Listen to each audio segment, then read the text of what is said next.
Τι πιστεύετε ότι ποιο είναι το ζητούμενο του σημερινού συνεδρίου και τι πιστεύετε ότι θα γίνει με τα προβλήματα τα οποία ταλανίζουν αυτή τη στιγμή στην Εθνική. Από την έναρξη του συνεδρίου και τις πρώτες τοποθετήσεις που άκουσα, πικραίνομαι γιατί διαπιστώνω ότι δυστυχώς δεν μπορούμε να ξεφύγουμε από τον κεντρικό κομματοκεντρισμό.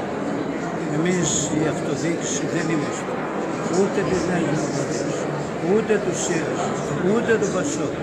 Είμαστε της αυτοδιοίκησης. Αν έχουμε κάτι, δεν είναι με τα κόμματα, είναι με το κράτος. Το κράτος το οποίο τελικά δεν έχει κατορθώσει να απαγκιστρωθεί από το κόμμα. Συνεχίζοντας έτσι, το μόνο που θα καταφέρουμε είναι αυτό που έχουμε καταφέρει τα 20 χρόνια που εγώ έχω εμπειρία.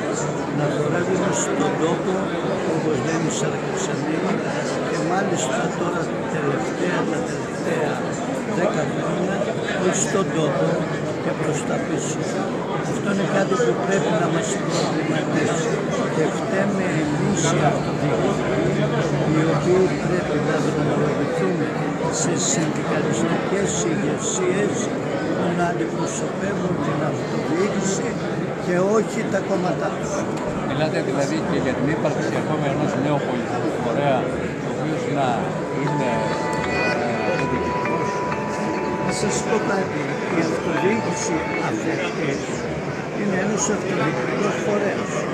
Όταν εγώ για να εκλεγώ παίρνω 25 και 30.000 ψήφους και υπάρχουν στη Βουλή βουλευτές με 500 και 1.000 ψήφους, φανταστείτε πόσο εύκολο για μας είναι 10-15 τουλάχιστον από την Αττική Δήμαρχη αυτόματα να βγουν στο Κοινοβούλιο. Αλλά δεν ξέρω εάν αυτό είναι το ζητούμενο και αν μέσα από αυτό μπορεί να σωθεί η αυτοδιοίκηση. Γιατί διαπίστωσα ότι και πολλοί οι οποίοι φύγαν από την αυτοδιοίκηση και πήγαν στο Κοινοβούλιο ξεχάσανε την αυτοδιοίκηση. Εάν θέλουμε λοιπόν να απαντήσει το ερώτημα αυτό, προφανώς και μπορεί από την αυτοδιοίκηση να βγει κόμμα εξουσίας έμπειρο, δυνατό, που να ξέρει το λαό, γιατί υπάρχει μια ρίση η οποία λέει η πατρίδα είναι το πεζοδρόμιο της γειτονιάς.